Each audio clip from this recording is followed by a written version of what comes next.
Bildiyimiz kimi biokaminlər dünyanın ən təmiz yanacaq növü olan etanol spirti ilə işləyir.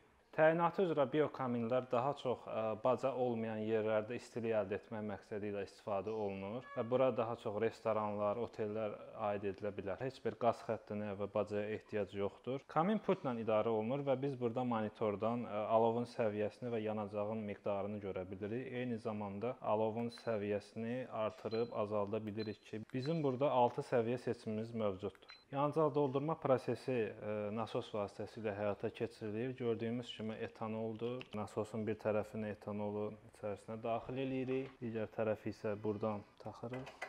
Gördüyünüz kimi və buradan nasosla etanolu öz təninə doldurur. 6 litr yanacaq tutur. Dayanmadan yandırarsanız 8 saata qədər yanma müddəti mövcuddur.